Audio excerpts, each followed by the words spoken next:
But I'd like for you guys to get a warm, very warm ICA welcome to the man most universally known in chiropractic, Dr. Jim Sigafoose. Showing some appreciation for coming all the way up to Kansas City. Take the time out of your life to get out here and cheer you up a little bit.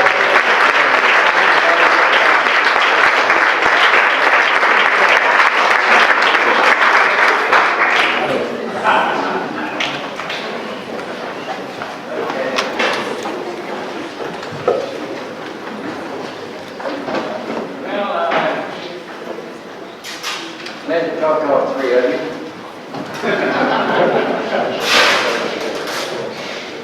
You know, it's been a very instructional meeting thus far, has it not? Well, don't expect that from me. We need to have a little remedy. There was an elderly man and woman in a bar, and the policeman sitting next to them, and the policeman heard their conversation. And he said to his wife, he said, "Do you remember the first time we had sex?" She said, "Yeah." He said, "You know where it was?" She said, "Not for sure." He said, "Right in back in this tavern that we're sitting in." She said, "My goodness." So he said, "Would you like to go around there and do it again? Remember we did it up against the fence." And she said, "Okay." So the policeman, he hears him, he follows him out, because he wants to, what in the world is going to go on with these two elderly people? So they go back there, and she leans up against the fence, and he dropped his Jordan, and they went down. And the cop said he never saw anything like it. They were screaming, hollering, hooting, and went on for a half hour. They were jumping up and down, screaming, "Thank you, God," falling on the ground, rolled across like a Pentecostal. And finally they got up and drove themselves back into the bar. Cop slid in next to him, and he said, "Sir, I watched what you all did out there. I never saw anything like it. I don't understand how in the world you do have to perform like that." And the guy said, "Well, the fence wasn't electric then."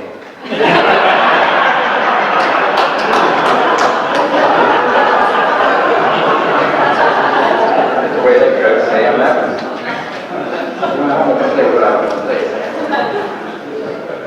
But anyway, I'm listening to all this stuff, and I met your brother. Remember when you came down and picked me up and drove me up from San Diego at time, many moons ago? And we went into your brother's office, and I didn't know he passed on. But you made reference to the fact that parents shouldn't have to bury their children. Well, we have experienced that twice, unfortunately. My son Chris died, I guess 2 years ago, 54 years old, and we lost our 19-month-old baby boy. And I would say that it's a terrible thing, you know, for a parent to bury their children. But how many parents bury their children, mainly because they're not under proper care? They haven't been adjusted for whatever reason, simply because they're alive. That's the reason they're burying people, because they're alive. And the purpose of the adjustments, and I noticed some terminology here that actually offends me, because it's not chiropractic terminology. People talk about treatment, and they're talking about manipulation. That is not chiropractic. That's something else. We don't treat anything. And we're not in the business of treating or fixing things. We're not watch repairers where we fix stuff. We simply bring people in and check them and see if they need to be adjusted, and adjust them at the place that they need to be adjusted, for the sole purpose of allowing NA to set the volume. We don't actually make the adjustment ourselves anyway, do we? We put the force in, NA sets the volume, does it not? So we ought to have a door, a door paper NA, and you wouldn't get it out of finish. So, well, you talk a bunch of chiropractors. I never saw such chiropractors. Most of them, I believe, are retarded. It's hard to see a real sharp chiropractor. Most sharp chiropractors are selling stuff. That's why we're chiropractors. You know, people ask me out here and said, "What do you think about what you're going to say?" No, I said, years ago I decided to quit thinking. I do a lot better when I don't think.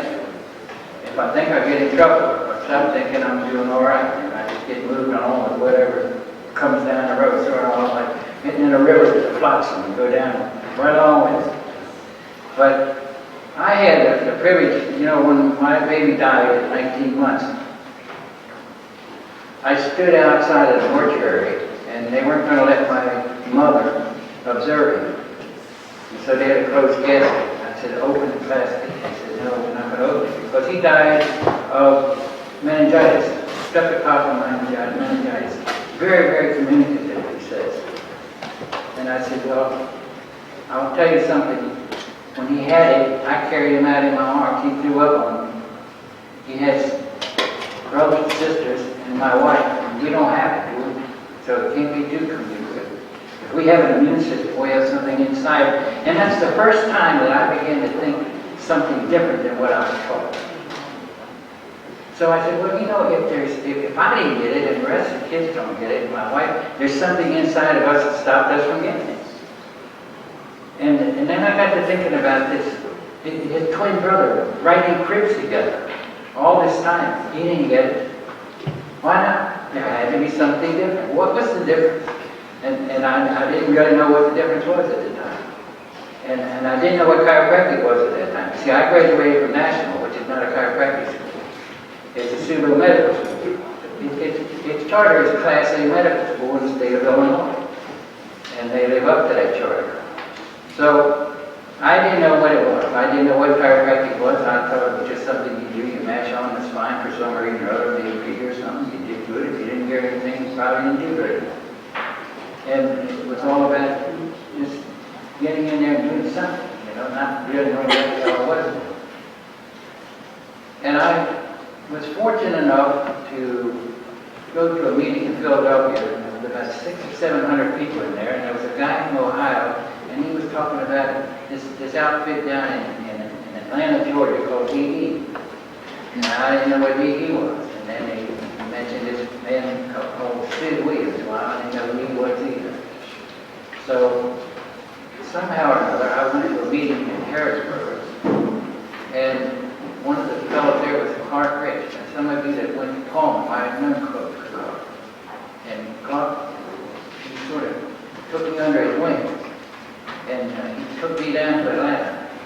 And I sat down there and I listened to these people, and I listened to something that I had been looking for all my life. I looked for it in religion. I went to Catholic. I argued with the priest. I said, well, this is not for me. He doesn't know anything either. Why should I hang out with him? So then I went home to Pentecostal churches, and I did my share, rolling around on the floor, jumping up and down. And then all these churches I went to never gave me anything at all. So then I thought, well, I'm going to try Judaism. Maybe that's it. So I read the Torah, and I just couldn't find anything. And then I sit down there in Atlanta, and I listen to these people tell me about this magic called chiropractic. That there's a thing where there's an interference to the expression of light from the brain to the tissue cell. And if you can correct that, then the power that made the body heals the body, and that power, as we know, is innate. And so, when I realized that, I said, my God, you know, I've been looking for that all my life. I've been looking for the magic to why I'm here. Why are people like they are? Why did my baby die? He didn't die from lack of love. Well, why did he die? Well, he died because he had an interference. At the appendicitis area, it interfered with his brainstem that screwed up his whole physiology and allowed his immune system to be shot so that he could entertain streptococcal meningitis. That I knew for once. And so I went home and I made up my mind I was going to learn this thing, this chiropractic, not the crap that I was taught to speak. And so I started reading and listening to, we didn't have tapes in those days. So I had a green book, and I bought my first green book from Bebout. If you remember who Bebout was. 1 year practitioner. I mean, it was a great school, wasn't it? It really was. 1 year. Now listen to this. These Bebout people went to school for 1 year. They learned where the spine was. They learned how to adjust substations, and they knew what their name was. That's all they needed. And then they went down and they couldn't get licensed anywhere. So they went down to Louisiana, and they went to Canada, and they went wherever they could go. But nearly every feedback man that I know, I will tell you now, we're adjusting 100 to 150 a day. You don't adjust 100 to 150 days if you don't know what you're doing or why you're doing it, or that you don't have passion. So that was miraculous. And then I got to thinking about, well, look at Palmer. Palmer started at 6 weeks. 6-week class. That's where Mitchell came from. That was an osteopath came over from Oklahoma and took a 6-week course, and then she went back to Oklahoma and practiced both osteopathy and chiropractic, and Dee said she was a mixer. She was mixing osteopathy and chiropractic. And we still have mixers, don't we? Here's the thing that I don't understand. We have all these schools. We have this beautiful school here. Why can't they teach in big, beautiful schools like this the same thing they taught me about? Or the first year of chiropractic, first year in Palmer. I met a lot of 18-month chiropractors in Palmer, and they were damn good chiropractors. We go to 4 years of nonsensical bullshit to get into school.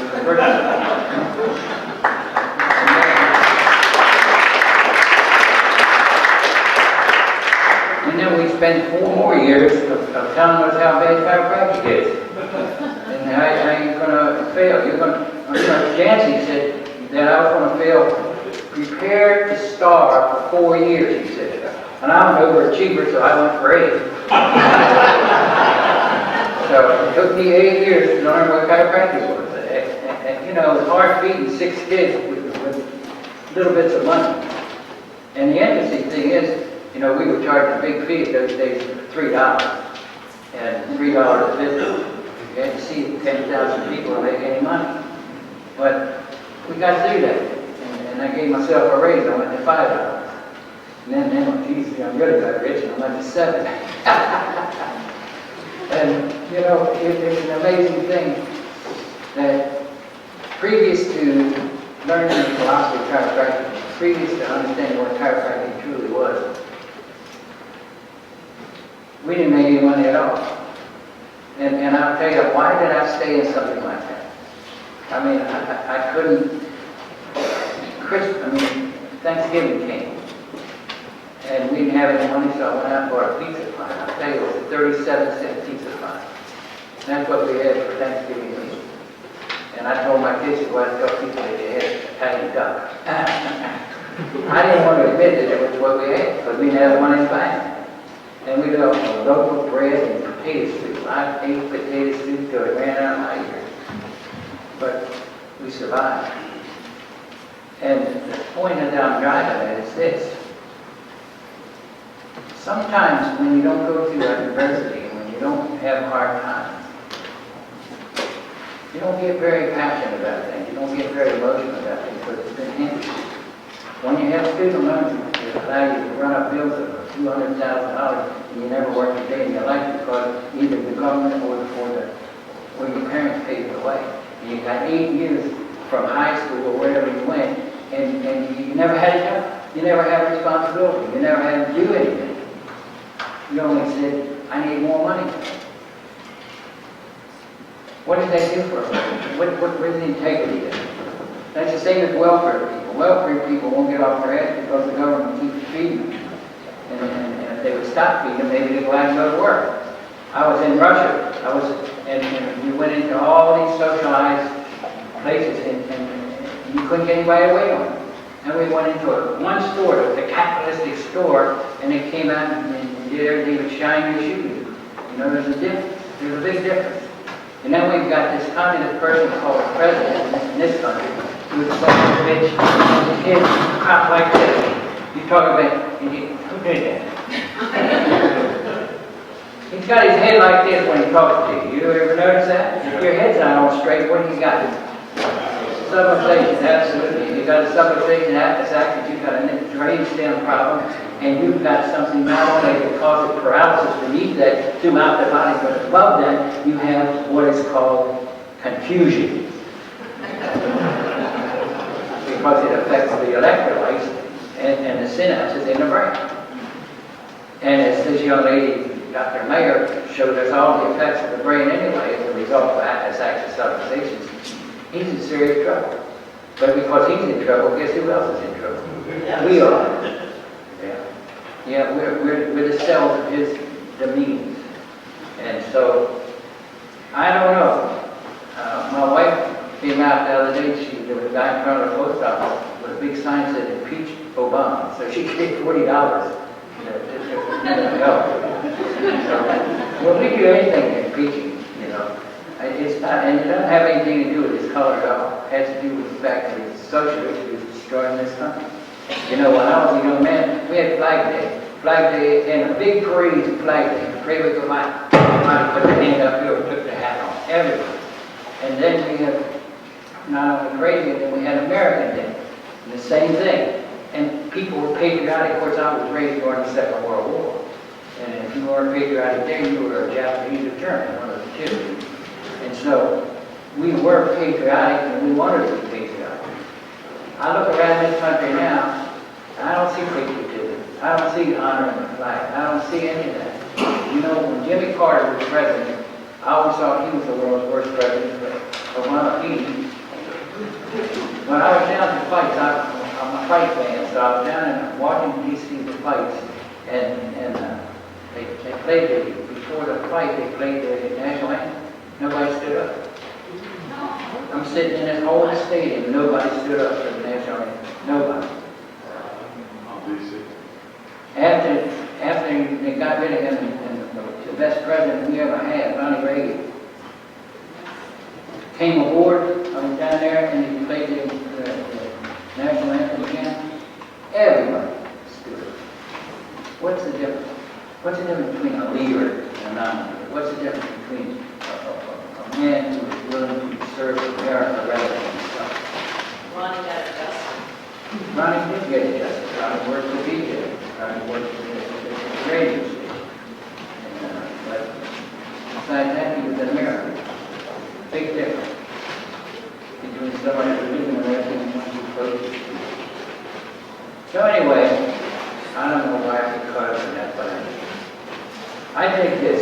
Sometimes I look at this country bar and I see it sinking, and I look at chiropractic, and I don't see it doing too well either. I'll be very honest with you. I travel around this world all over the place, and I've been in all the schools, and I see and I listen, and I don't see the vigor that should be there. I don't see the passion that should be there. I don't see the desire to serve people to be there. We got two classes of people. We got servants, and we got slaves. And the slaves are people who are slaves to the insurance company, slaves to money, slaves to time, slaves to gold and silver, slaves to big cars and big houses. And we got servants, and servants are the ones who just give themselves away. Give themselves away for the service of God. And how do you serve God best? By serving chiropractic. Those are all the people. And time doesn't mean anything. Time means nothing. Time is when you go out and you're able to love, to give, and serve these people and turn on the power. What's the purpose of the adjustment? To make somebody feel good? To make somebody bend over better? To make somebody have more flexibility? No, the purpose of the adjustment is to allow a maximum expression of life through the body, through the physical body, or innate. Innate and life is an honest term, same way you look at it. So if I make an adjustment, you now have maximum expression through your body. Are you better or worse? You have to be better. There's no doubt about it. And do big people have bigger innates than little people? Huh? The cockroaches have little, small innates? Do they have any innate? You know, I remember being in Chicago, and we had cockroaches there that were big enough sometimes they'd come over and take the covers down off of you, drag you out in the hall. And then try to put you down the garbage chute, or on top of it. So I said, well, I'd go out in the kitchen, turn a light on. Man, they were all running high and they were, we had cockroaches on top of cockroaches. So I said, they've got to get rid of these things. So I went out and got this stuff called Rodine. That's a new chemical that's going to kill these cockroaches that have been around for days and years. So I sprayed it. I spread it all around the thing. I come out the next morning, man, the floor was full of dead cockroaches. I said, God dang, that stuff really works. So the next night I was again, I went ahead, wasn't anybody with that. Pretty soon I saw them come out with a light on, I sprayed them, and they were, man, I sprayed them so much they were back there doing the back. Going around, putting, they had little masks with diamonds. They didn't kill them. They adapted to it just like that. How did they adapt? How have they adapted to life as it is? NA, absolutely, because that's one of the things that NA does. You see, the magnificent thing is when we have a civilization, by definition, a civilization is a bone out of alignment with the one above and below, causing nerve pressure and reducing mental impulse. Where's mental impulse coming from?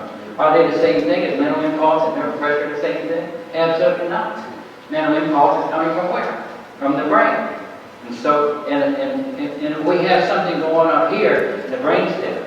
And the brainstem comes down just like the tides. Every 6 hours it's down, and 6 hours it goes back up. And it comes back down and it goes back up. That's why BJ said they're going with the right time to adjust sometimes. At 12 o'clock noon, you pick up. Come into the clinic and get adjusted. Because then your brainstem will be somewhere out of the skull. And you can get a reading. And so, if he in fact got a reading, he adjusted. If he didn't get a reading, he didn't adjust it. He sent you home. And so, if we have this tide and the stem comes down and the axis shifts, or the axis shifts,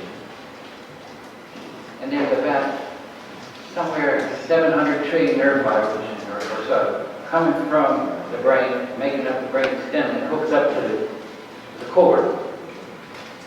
Let's assume that we have pressure, and there's a particular law there, a neurological law in this area. It's the all or none law. It says, I give you everything, or I give you something. So if we have pressure on a fiber, it just won't fire at all. If you have nerve pressure down here in the lower part of the spine, it will give you 1/10 of 1% if it can.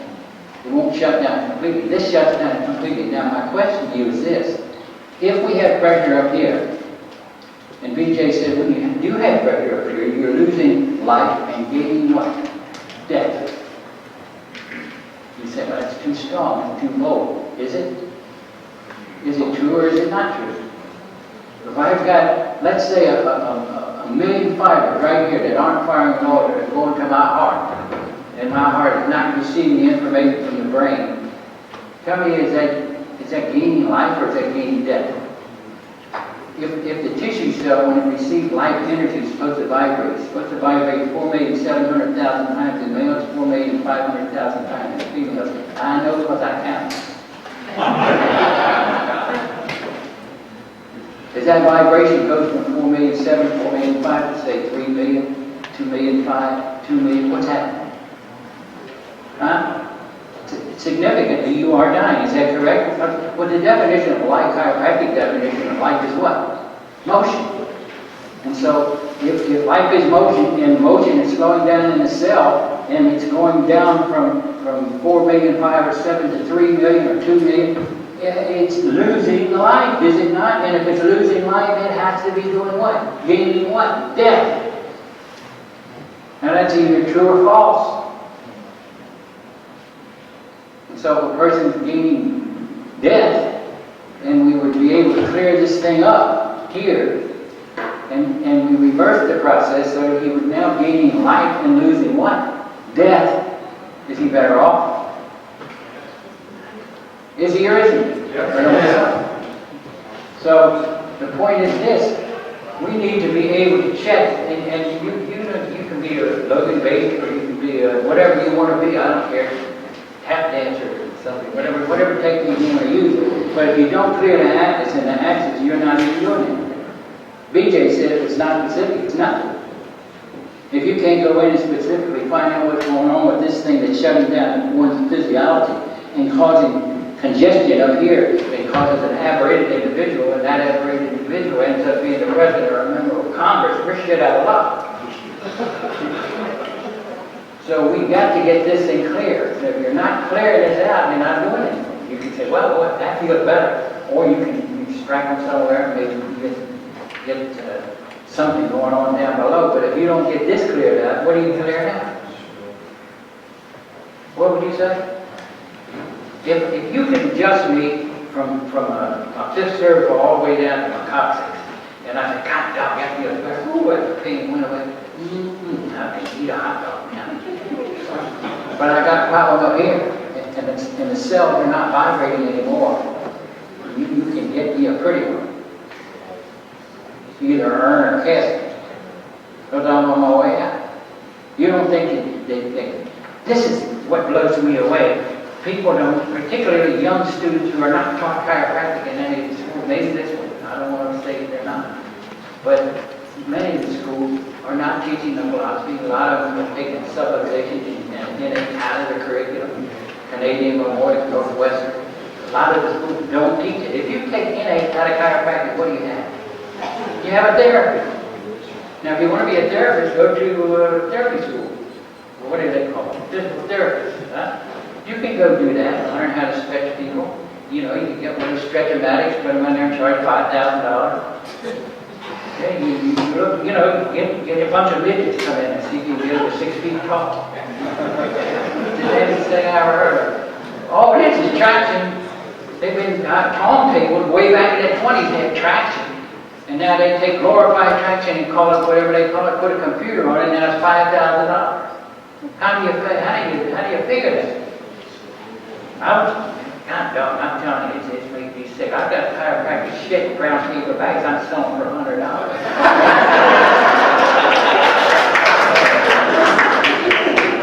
Selling free fixing chiropractic is okay, apparently. But it doesn't make it chiropractic. But chiropractic is only one thing and one thing only, and that's a location and a correction of a vertebral subluxation for the sole purpose of allowing a greater expression of life through matter, period. There is nothing more to it than that. We about to teach that in 6 weeks. And if somebody taught me that in the beginning, and they could have given that to me and allowed me to absorb that, I wouldn't have to go to school all the years I had to go, because I would have got it right away. You figure that? Now here's another interesting thing, you know. I never worked for money. I make money and I like money. But that wasn't my reason to go into the opposite. My reason to go into the opposite was to love people and serve people and to give them an adjustment when they needed it. They didn't always need it. But I was in there on a Saturday. So many people don't work Saturdays anymore. A lot of folks don't work on Friday. People work Monday, Tuesday, Wednesday. A lot of people don't work at all. But we went in on Saturday, and on a Saturday we see 150 people Saturday morning. That paid for my overhead. And when it was noon or so, I generally would leave. And a lot of folks would just leave anyway. I was going out the door and a man was coming in, and I've told this story before, but it's a touching story. It touches me, it's going to touch you.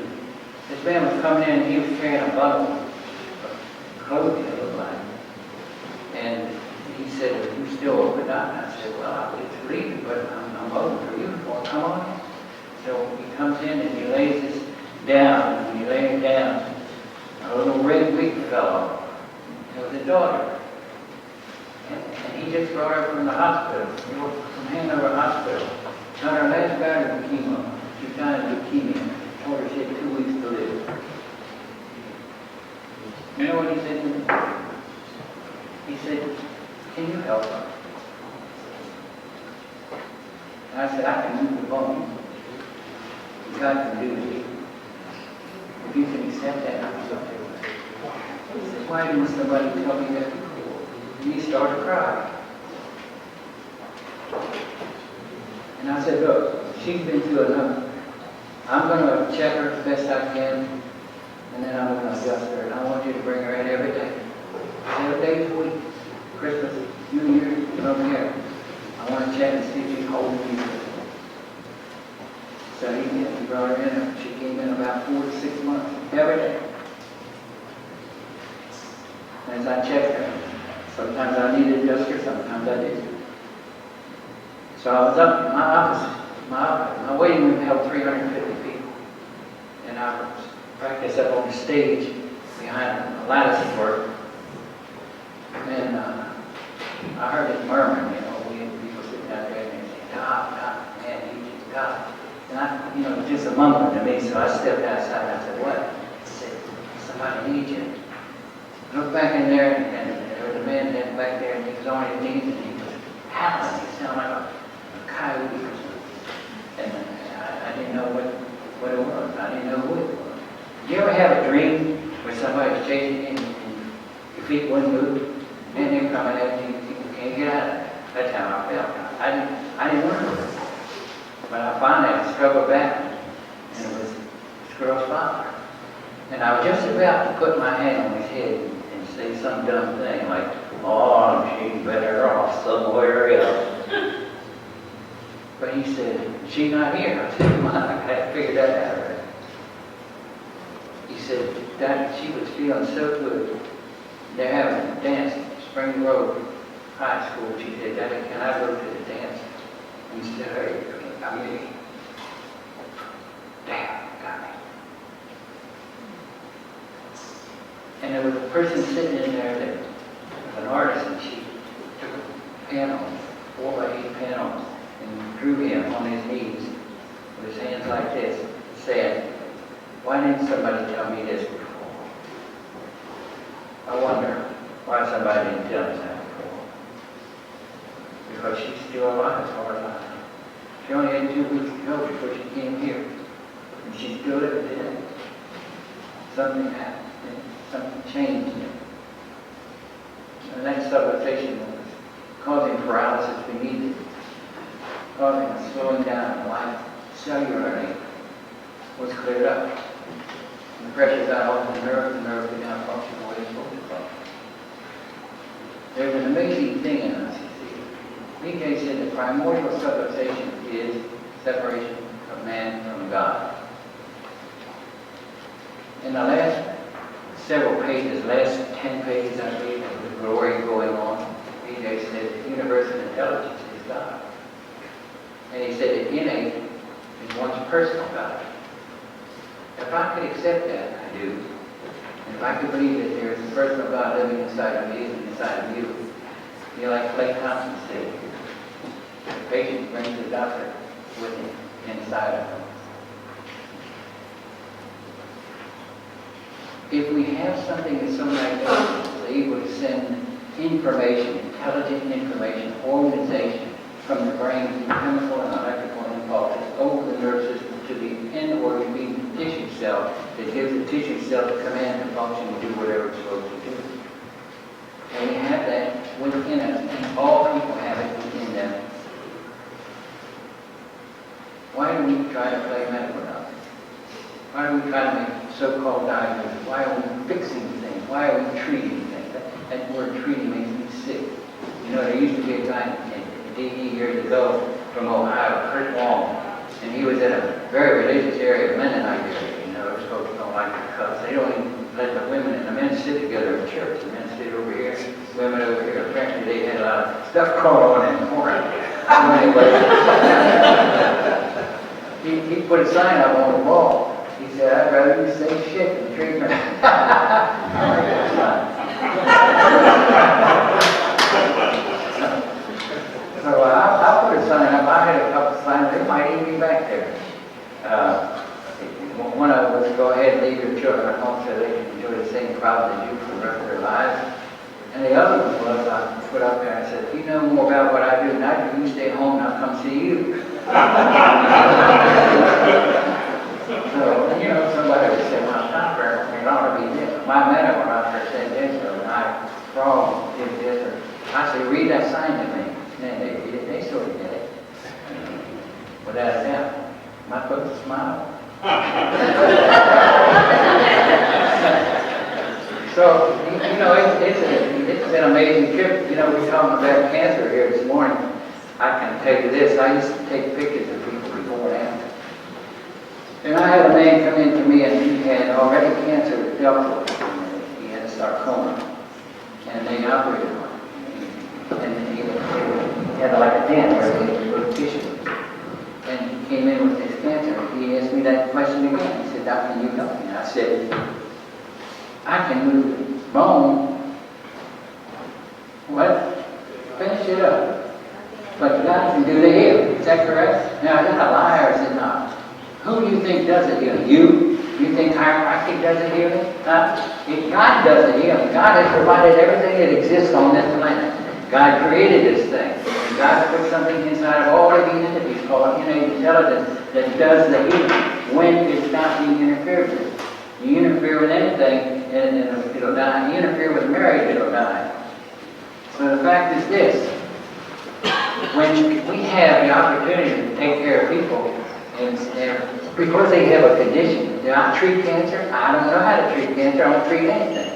I know how to correct civilization. Now there's a magnificence in that person's body that knows how to take care of this because it's now going to reverse dying tissues and replace it with normal tissue. And so this thing turned into like a pimple right at first. And then it moved from being a pimple into like a boil. And then it got bigger and bigger. And then it opened up like this. And you could see in there and it started to smell bad. So I brought him in at night. And I had to pour chlorophyll on his arm so I could get past the smell. And finally he came in and this thing was hanging down there by a couple strings. And I said, don't you think you ought to go to the hospital now and have that removed and have a biopsy? So he did, and yes, absolutely, it was all cancer. The body operated on a cell, removed the cancer. I had a woman with breast cancer, same way, pimple, a boil, opened up, stuff came rolling out of here. She wore Kotex over her breast, no cancer. I don't treat cancer. I don't say that every time we make an adjustment, cancer is going to run away. But I'm saying if a person has cancer, you as a chiropractor are the very person who needs to adjust it or to take care of it. Absolutely correct, right? You and Pat have a sort of history of that, don't you? Well, I think that we're afraid. I think that we don't have the audacity, we don't have the balls or the ovaries, whatever you wish. Go out and tell the world who you are, what you do, and if they don't like it, they can kiss my ass. So why not? Why not just get up on the rooftops and shout this message? You know, there was a woman, she was on the 6th floor, across from the park, what's the name, that Central Park in New York. She opened up there, she was one of the first women in 1906. And she had a megaphone. She'd roll her window up and people be sitting on the benches out there and she'd start preaching chiropractic. And they'd come up and sit on our steps. Her waiting room was sitting on the steps. And she saw 300 people a week in 1906. Now, women in 1906 couldn't vote, and they were chained up to the stove or the bed, one of the two. And here's a woman in 1906 is giving people, calling them up out of the park bench, sitting on the steps to be adjusted. 300 a week. Can you imagine how many people today, after 8 years of bullshit, are doing 300 a week? It doesn't take education to see 300 a week. I'll tell you what it takes. It's passion, love, and the desire to serve and give yourself away and don't give a damn what anybody else thinks. If I ever worried about what other people thought or say about me, I'd be shit out of luck. I don't care what people say or do. I'm going to do what I think is right. And then if I do it right, then I end up winning. And if I win, I'm okay. That's all I'm looking for. I want to be able to do something. Now, I've got my daughter back here. That's her little heart. She never heard me cuss before. But she is the first female officer in the ICA since its inception in 1970. That's pretty wild, man. Yeah, baby.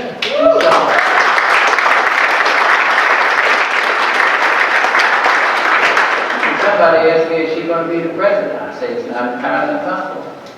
If she so desired, she will be. She'll be whatever she wants to be. And she ends up being a very good speaker. You know, you heard her speak up here, but when she talks from her heart, she's hot dogs, you know. Take that from me, I'm pretty so she. So anyway, you know, some of the great things besides cancer's falling off and all this other, I've been blessed. I had a man come into me, he had a catheter, you know what a catheter is, heart. They said he needs five bypasses for his heart's all closed up. So he came to me. As a matter of fact, the scrub nurse from the hospital sent him to me. And I used to get a lot of folks from that one nurse. I never met her, but she sent me all kinds of people. But he came in to us, and we started adjusting him. and he went back, I think it was 5 months or 6 months, for another calf. Guess what happened? What do you bet? I mean, adjustments don't clear up clogged up arteries, do they? Do they or do they not? Adjustments don't, it ain't does. He comes back and says, I'm clear. They were going to operate, they were going to run a cat and then operate on it. They sent me home, I don't need it. I'm telling you, how do you know that's going to happen? Well, do you or don't you? You don't know. But if you don't adjust, I'm not guarantee it won't happen. But if you do adjust, then it's possible. There's nothing impossible. Is there anything at all impossible for God? Do you think God has limitations? There are no limitations in you. The only limitations you have in you is between your ears. Those things that you decide about. You see, when you pray, believe that you have received it and it shall be yours. So what's the act here? When I pray, for whatever it is, I have to do what? I have to believe that I already have it. Don't I? If I can believe that I already have it, and then take the action step, because faith without action is dead, I put the action step in there with the belief that's there, I can call it over. We call that the fourth dimension. I can call anything from the fourth dimension to the third dimension by doing whatever I do and believe it. If I have a mind that's capable of believing whatever it is it's believing, and I can go ahead. Now let me tell you this. When I first started this thing called chiropractic, I was doing about 25 people a day, or less. And then I had a guy come in to me, and he tried to sell me a medicosonic. I didn't even know what that was at the time. But he said, all the successful people have one. He said, if you don't have one, you won't be successful. I said, well, I'm not going to be successful. He said, why? I said, because I'm seeing 80 people a day. Well, guarantee you folks, at that time, I couldn't see 80 people a day to look out the window. I told him not to get rid of him. But when he said, well, you don't have time to see him. I said, that's right, I'm saying. So he left. Now I got to thinking, 80 people a day, I'm charging $3 a visit. 3 times 80, 240 times 5. Oh, God, I'll be rich as drop a thought. I'll be making over $1,000 a week. How the people jump up a day. I kept thinking about this 80 a day. I kept thinking about this 80 a day. It just was locked into my head. I went to the Pennsylvania Chiropractic Society. You know how chiropractors are. They come up and say, how you doing, Sigafoose? If you say you're doing real good, they walk away. He said, ah, shit, man, I ain't getting any new pages. Oh, let's talk. So they sit down and compare how bad you are. Then they wonder why things aren't going as well as they should. So they come up to me and they say, how you doing, Sigafoose? I said, I'm seeing 80 people today. I see 80 people. Shit, you get 80 people. And then this one guy must have told I was getting referrals then. And they were coming, what are you doing down there in New Freedom? I'm in the town of 1200. And I told him, I'm seeing 80 people. I think, you must be drunk. And nobody would go with me on that day. Now they all saying I was bad because I see 80 people a day. Well, you know, in about 2 months, I adjusted 80 people a day. And I said, my God, I discovered something. I don't know what it was that I discovered, but I discovered something. And so I adjusted those 80 people. And then folks were coming up and saying, how you doing now, Sigafoose? I said, I'm seeing 125. And every time somebody come up and talk to me, I'd tell them what I was seeing. Now, I didn't tell them I was adjusting, but I was still only adjusting a few people. But I was seeing a lot of those. And that's the key. You see, if you can see it and you have the audacity to speak it into existence, you can act it. But if you see it and you don't speak it because you don't believe it, you don't get it. Now, there is a thing, whether you believe it or not, we live in the third dimension, and there's something over here called the spirit world. It's the fourth dimension, and there's a veil between third dimension and the fourth dimension, and that veil is faith. If you can't get yourself to believe something and have absolute faith that it's yours when you ask for it, you're not getting it. But if you can go out here and tell the world what I'm seeing, it's not what I'm doing, it's what I'm seeing. Because what I'm seeing, when I believe it and speak about it, it'll come to me, and then I can tell you, I'm doing it. I'm adjusting 150. So we kept doing that. I ended up with 2,000 visits a week. So we're doing 2,000 people a week. And then we started having people come to the office, want to see what I'm doing. They thought I was praying for people. I had foo-foo dust I was sprinkling on them. Had a magic wand. Ooh, you will now, you will now. They come down and saw I was adjusting people, adjusting necks. I was moving bones in the neck. Good God Almighty.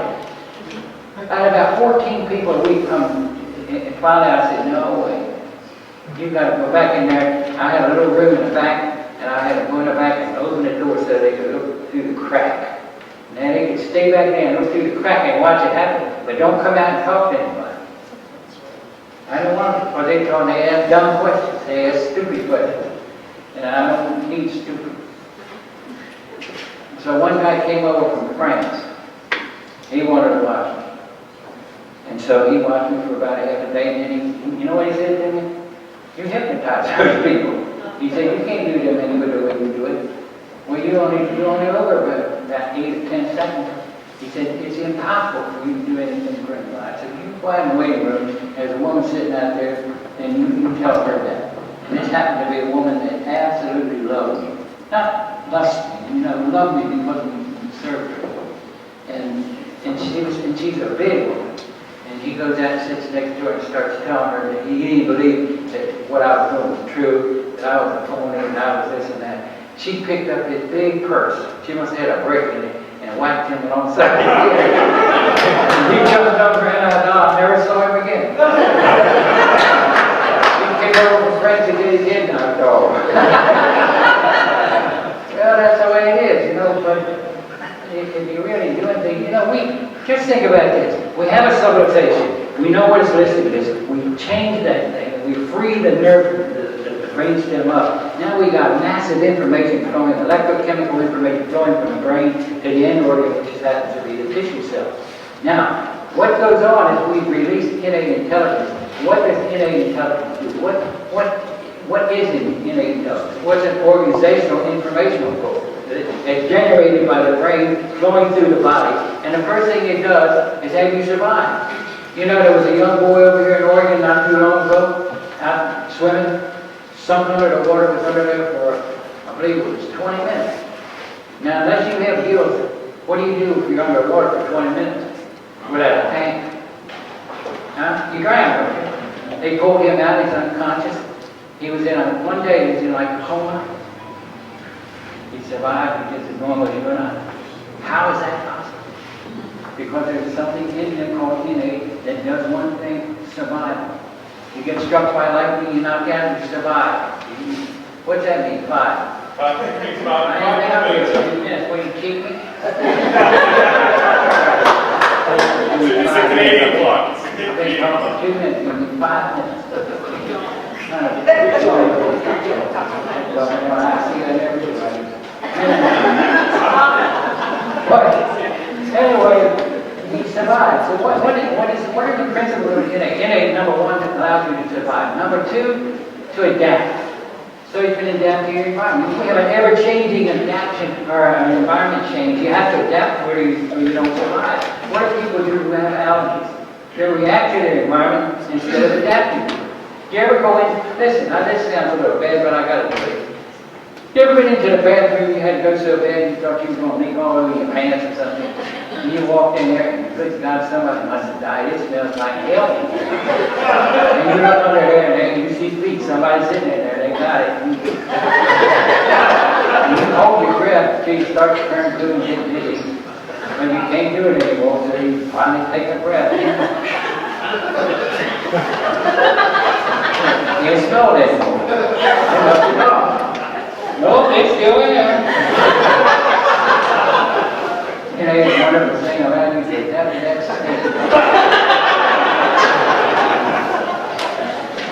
right. One time I was out in the field, I was throwing bales of hay up on the thing, and one boy out there, you know how dusty it was, I've never done it. You get full of dust. And that boy started sneezing, and he collapsed. He was sneezing, so we had to drag him out of there and let him revive. But he could not adapt to the dust. Well, what's another thing he does?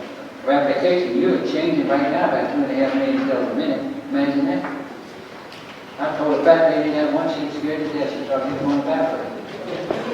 But 200 exchange, it doesn't say you just losing 2.5, you're exchanging them. So you have normals that leave, normals are showing up. Hopefully normals are showing up. If you have an information drive because there's interference neurologically, then the new cells can be what? Abnormal cells. If you continue to have abnormal cell replication, you're going to end up with something, whatever it might be. Besides the replication, reproduction. Look around. Do you think that works? Innate allows reproduction. Take innate out of the game and see if you can reproduce. And last but not least is healing. Innate does all the healing. Chiropractors don't do the healing. Chiropractic doesn't do the healing. Innate does the healing. Innate is your personal God according to B.J. Palmer, not mine. So if you can release that into a person where you interfere with, you've done all you can possibly do to that person. Now how long does it take to make it? Huh? If you can't get a set up and get a good adjustment out in 10 seconds, you ought to go back to school. It doesn't take 15 or 20 minutes. You've got to palpate, massage, motion around, do this, do that.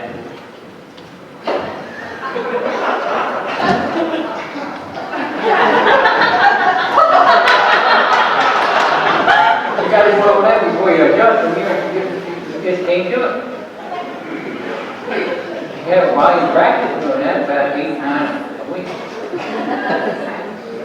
But if you're going to see people, why not see masses of people? How many people in your town need your service? How many are in there? Huh? What? Okay then. And how many you see? Now I'm not asking you specifically, Andy. You know, Andrew actually is Mickey Rooney. So you young people wouldn't understand that. You know that, don't you? So, how many people need to be adjusted in your town, and why aren't you adjusting more than you are? That's my question. And if you're seeing average, you know what the average chiropractor, I was up in Seattle and I asked him what the average chiropractor saw up there, you know, it's only 75 a week. I asked him if they were on perpetual vacation. Now I went to Phoenix and I asked the same question, he said 125 a week.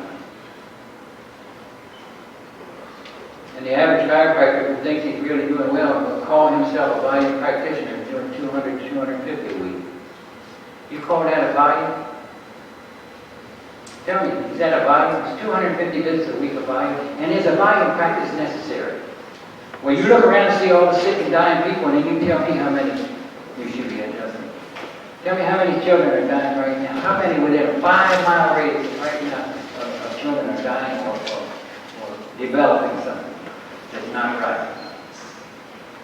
So how many should you be doing? And what should you do to do it? You know how you build a practice? It's not results that does it. Not your technique that does it. It's education that does it. Now I'm going to ask you a personal question. How many in this room have a mandatory introductory, what I call a doctor's report, for every new patient? Bar none. Mandatory, that means nobody gets away. If you don't show up, you don't get in. It's a private club.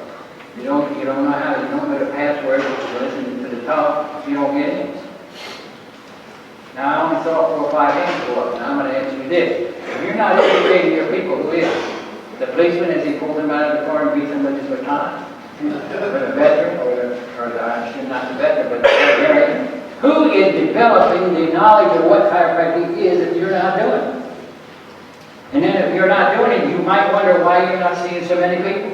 You might say, well, how come chiropractic isn't seeing the numbers of people? How many people are in this country? 300 million, give or take a few. How many are under chiropractic here? Huh? 12 million, give or take.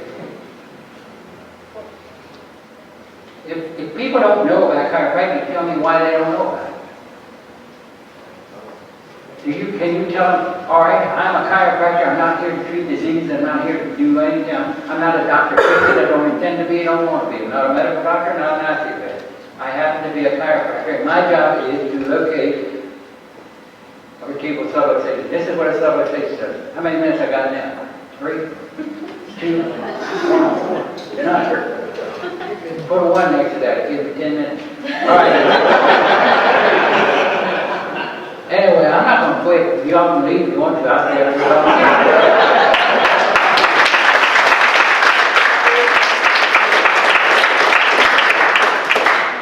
Here's the deal. If I can explain to you what a doing to the people? What's it doing to you? If you have somebody shutting light bulb in your life, what's it doing to you? How does it respond? And what can I do? Okay, I can make an adjustment. What is an adjustment? It's a correction of that subluxation for the sole purpose of allowing greater expression of light through your body. Now, innate gets turned on. I already told you what innate does. Innate does those 5 things. Now, if you know what innate does, if you even know you got an innate, if you know what innate is, it's inside of you, and you know what a subluxation is and what it can do to you, how much more are you likely to be cooperative with me when I tell you you need to have lifetime care? When I can explain this thing up to you and say, well, I don't know how long it's going to take. I don't have the idea. How long do you want to live as healthy as you can be? That's up to you. If it's months, 6 months, a year, 2 years, or not at all, that's entirely up to you. Yes? Now, I explain to them how they should come in, and I always brought my folks in every day for 5 days just to see what they were doing. And then I would tell them how I want them to come in. And then I close it like this, every time, all the time. Is there any reason why you can't do this? No matter what they said. If they said no, or if they said yes, particularly if they said no, there's no reason, I said good, because if there is, don't start with a hand up. You got to come in the way I want you to come in, not the way you want to come in. If you want to come in the way you want to come in, you got to go down the street to somebody else, not to me. It's as simple as that. Now, if they said no, I can't get in that way, I say why, and then they give me a good excuse, then we work around it. If they give me some sorry excuse, they can go home.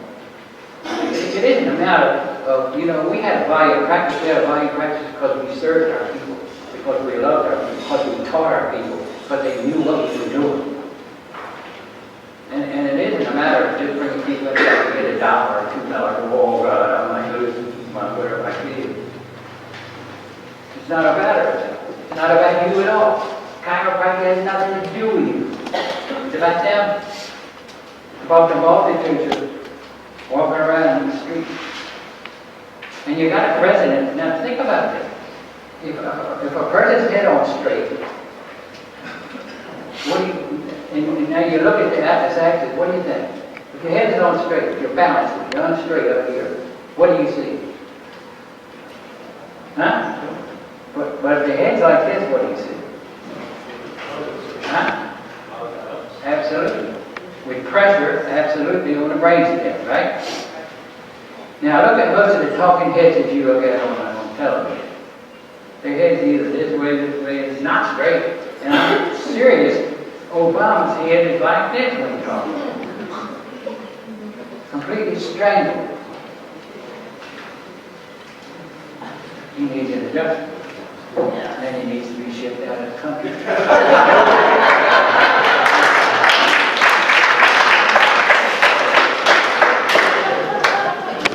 Now I ask people to be adjustment. Did you vote for him? It's a strange thing. He's in his second 40 year. Nobody voted for him. That's amazing, isn't it?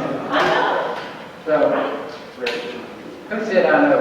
I can't even believe it. Well, you got to believe it because it's happening, But I don't have any more minutes. I guess I'm negative minutes. Well, let me just share one last thing with you, and then I'm done. And the thing about it is, I used to think people ask, I'd go with their x-rays, and I'd show them this, and I'd say, this is it. And Mary came in to me, and I said, Mary, this is the problem here. It's the first bone in your neck is squeezing on the brainstem, shut the life off in your body. You ain't no way that you can survive with that, so I've got to be able to clear that up. Doesn't make any difference how you feel. Don't talk to me about your symptoms. We just have to clear this up when we can, then your body will be able to heal itself. She said, yes, sir. So she left, she come back the next day, and she said, Doctor, I got this pain in my shoulder. What's wrong with me? Come on in the back, Mary. Put the x-ray up, that bone right there. Second bone in there, squeezing the brainstem, shine light off your body. She said, before I come, you don't talk to me about your symptoms anymore. If we clear that up, your body will work okay. She said, yes, sir. Comes in the next day. She says, Doc, I got this trouble in my stomach. What's wrong with me? Come on in the back, Mary. It's the second bone in there. I came up for here, down there. You keep on talking about your dance problems. I'll never talk to you again. That went on for 12 times. 12 times in a row. 13th time she didn't show up. I said to my sister, I think I overdid it. Well, she never did show up until that night. I let the dog out.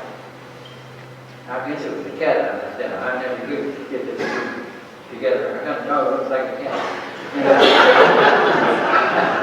I let the cat out and the dog in or something like that. And when I did, you know, I went back and I sat down. I had a home office that time. And I'm sitting there and all of a sudden I hear this scratching on the door, scratch, scratch. You know. What is that? One of the doggone dog walks out or a cat walks in one. So I go out there and then no dog, no cat's there. I flip on the switch and it shows up outside. I open the waiting room door. That's the door where folks wait. That's why you call it a waiting room. Anyway, I looked down there and I saw this object. Somebody was laying on my stomach. My God, what is wrong? And I opened the door and they started to crawl in. And I looked there and I could see there's a big cut across the top of her head. Part of her head looked like the Indian guards. She's like scalp. And her pantyhose was trailing in behind her. Her brassiere was up around her neck like this. Her teeth were missing. Her lips looked like big pieces of liver. Her nose was flat as a pancake. And there was fireworks on the back of the White House. My God, I couldn't tell who it was. Back up there. Mary, what's wrong with you? I said, it's a second bullet in my neck, dog.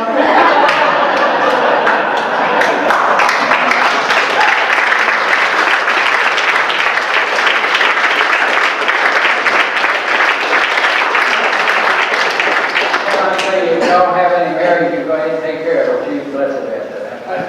But I've had fun here, and I hope you have. And I hope that, you know, ICA means more to me because of my daughter than it does anything else. And Mike is a good friend of mine, and I would like him to be one of the outstanding presidents. I like him to be as good as D.D., not D.D. Palmer, but D.D. D.D. was a hell of a president for ICA, and so was Sidley. And if you're going to talk to people, why not talk to them? And it's not chiropractic, and talk about what? ICA, hiccup. You know, you got the hiccup. So there's a lot of chiropractors who need help, want help, but they don't contribute anything. And so you get out there and talk to them, tell them. And you know the best way to prove to people that you're on the right track? Huh? By showing them. I mean, if they come to your office and look in there and the waiting room's empty and they watch you work and you saw 10 people that day, they're not impressed, I guarantee you. But when you've got your waiting room full and you patiently smack people in the head with their purse, you're doing good. So I would say that I'll see you sometime, you know, in the Indian, my granddaddy was an Indian, and they always talked about the red road and the dark road. The red road was the road of life. When you walked up, everything was peaceful, the corn was high, the hogan was large, and they had big, strong brides that could chop a foot of wood in about 10 minutes.